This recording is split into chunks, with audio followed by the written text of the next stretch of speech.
In Season 5, we got introduced to the 16 realms, and ever since then, I am sure you have wondered, what were they?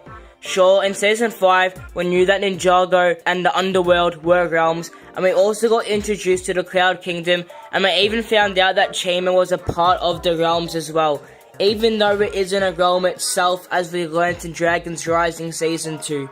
And speaking of Dragon's Rising, after the merge, we have seen a few more realms pop up, and have also learnt quite a bit about them. So without further ado, let's look at all of the 16 realms. Starting off with Ninjago, the first realm that we were introduced to.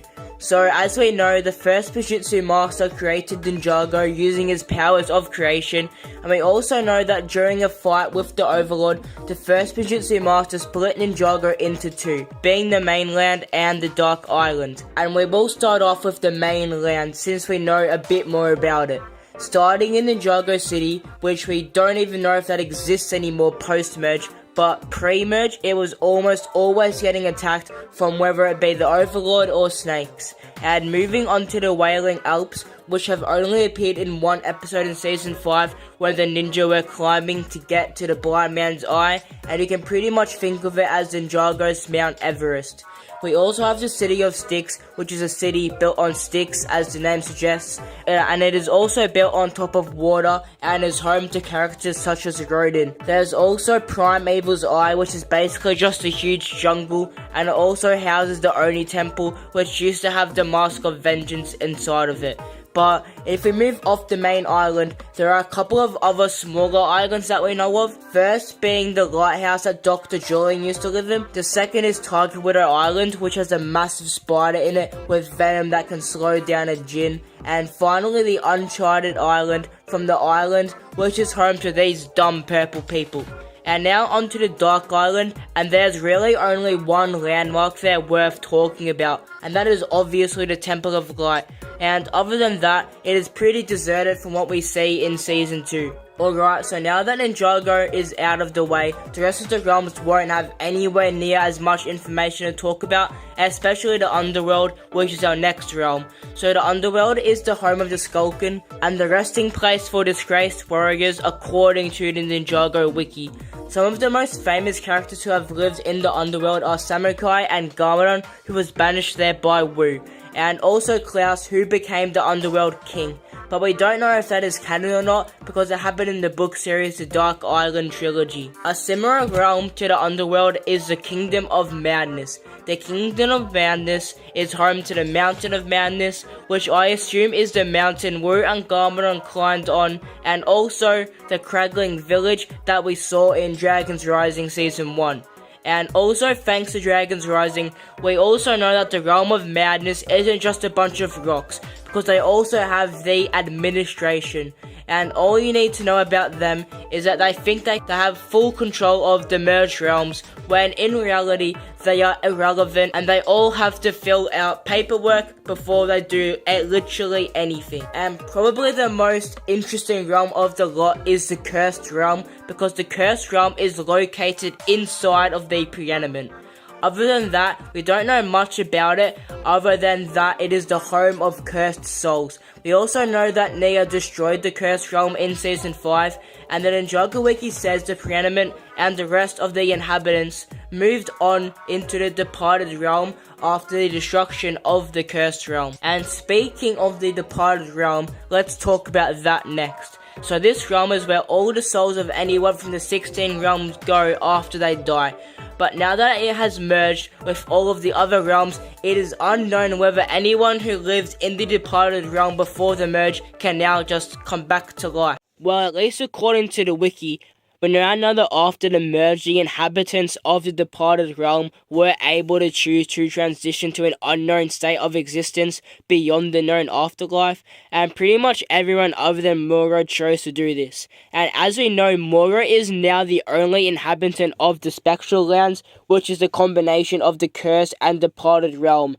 And in the latest season of Dragon's Rising, we now know that departed souls still go to the Departed Realm, but instead they now only pass through it instead of staying there for eternity. On to one of the better realms that we have a lot of information on is the Cloud Kingdom. which is home to the Cloud Monks who think they can change reality just by writing something down, and also the current Master of Wind, Euphrasia. Before the merge, it was possible to enter the Cloud Kingdom without the Realm Crystal or Traveler's Tea because you could pass through the Blind Man's Eye to get there. In the Cloud Kingdom, there are a few notable locations, such as the Hall of the Riders of Destiny, which is where all the riders do all their riding. There's also Nimbus's house thing, which does not have the sort of sanctuary in it anymore. And then the Archives room, which has these caterpillar things. And finally, an engine room, which controls where the kingdom can move to. Another very interesting realm is the Wilderness, the home of the Legends of Chima characters, the Tiger tribe that Raz is a part of, the Lava Tides, and of course formerly Wildfire, who spent most of her childhood there. So in the Wilderness, there is Chima, the same place you saw in the show, which is also home to the furries.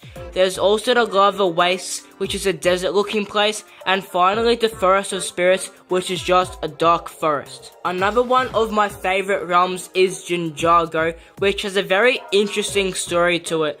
The only known inhabitants of Ninjago were the Jinn, who are basically Ninjago genies, and their species is endangered at the moment, as the only one left is Arakor, but we will talk about him a bit later. So it is important to know that the Cursed Realm and Ninjago are called sister realms, meaning that when the ninja destroyed the Cursed Realm, it was only a matter of time until the Ninjago got destroyed as well. This then caused Nidacon to try and rebuild Ninjago in the sky of Ninjago, but that failed, and that was the last we heard of it until Dragons Rising, where Nia and Sora meet the last remaining Jinn, Arakor, who now wears a necklace around his neck, which has growing Ninjago inside it. Sorry, I don't really know how to explain that, but I'm sure it will be very interesting to see how that turns out. And now for one of the best realms, the first realm, the realm of the Oni and Dragon. The first realm looks like a desert biome from Minecraft, and it is also the realm that the first Bijutsu Master was born in. But how he was born, no one really knows. The realm of the Oni and Dragon used to be home to the Oni, but they are now presumably dead, but they are still home to the dragons and also the ex-dragon hunters. Another very interesting realm is the Netherrealm that appeared in Season 11. From what Wu said, we know that the Netherrealm is the most distant and remote of the realms, and that his father, the first Bijutsu Master, told him to never visit this realm as it was dangerous. And as we also know, in Season 11, Zane became the Ice Emperor and froze the entire realm and put them into an eternal winter, you could say. But if I had to take a guess, the realm isn't completely covered in ice and snow anymore after Zane left. And now we move on to the realms that have been revealed to us in Dragons Rising. The first one being Sora's home, Imperium. Imperium consists of the Kingdom of Imperium, which I assume is this thing, and also the Land of Lost Things, which was once home to the Finders, and is also the place where things have been forgotten have ended up. Now onto the main portion, the Kingdom of Imperium. So we have been told on multiple occasions that Imperium is run on dragon power, and according to the wiki, the dragons once willingly gave up their power to Imperium, but then when Raz came in, he took advantage of the dragons and also captured the Source Dragon of Energy. And now onto the newest realm we have seen, Mysterium. We have seen very little of it so far, but we know that it is a land of magic and it is home to sorceresses such as Gandalf. Mysterium sounds like such an interesting realm, so I hope to see it more in the future and learn more about it. Finally, and now we move on to one of the newer realms, the Land of Lee. And this is one of the most interesting realms that we know of for a few reasons. The first reason is that for a realm, it is quite small and also empty. From the flashbacks we see in Dragons Rising Season 3, we are shown that the Land of Lee didn't really end up changing much after the merge. It pretty much just stayed its same rocky and bare self. It is also interesting that the only person to have been born into the realm of Lee is Lee himself, unless of course a child was born there after the merge when Lee basically imprisoned a bunch of people into his realm because he was lonely. It is also interesting to note as to how Lee got there in the first place. Like, did he spawn there as an adult, or did he grow up normally, starting as a baby and slowly getting older? Because that raises the question, how did he look after himself? How did he survive? I mean, he's pretty much the only thing other than Rockman in the entire realm. We know he could make copies of himself, so maybe he took a page out of Pythor's book.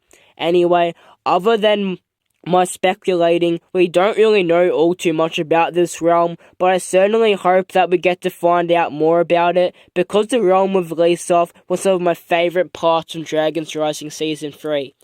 And finally, we move on to the Land of Monsters, which we briefly see in Ninjago Legends Monstrosity. And as the name suggests, it is a realm populated by many, many monsters, and according to the wiki, Star Teeth as well. Those things that ate the bounty all the way back in Season 2, they originated from this realm. I don't know how they know this, but apparently it's true. Also, according to the wiki, the realm was attacked by the Oni, turning all of the monsters into stone, but that was reversed when the ninja defeated the Oni in Season 10. Again, I'm not sure where this info came from, so take it with a pinch of salt. Anyway, as we know from the shorts, Kai ended up there after the merge, and he found a mech located there, which just so happens to be an elemental fire mech from one of his descendants, meaning that he isn't the first elemental master of fire to find himself in the realm of monsters. And I could quickly go over some of the things that happened in those monstrosity shorts, but the whole thing is like less than 15 minutes, so if you really want to, just watch that again. I think that would be more beneficial than to just listen to me poorly explaining it. So finally, here's a list of the monsters that we know have at least at one point inhabited this land, and here is a list of the few main landmarks in the realm as well. So that just about does it for this video. After being introduced to the realms over 10 years ago, we now know what 13 out of the 16 are. And I hope that by the time Dragon's Rising finishes, we finally found out what the rest of them are. And if you are looking for something else to watch, I would suggest my Exploring Dragon's Rising concept art video, because it kind of has a similar vibe to this one. Anyway, see ya later, be Ninja.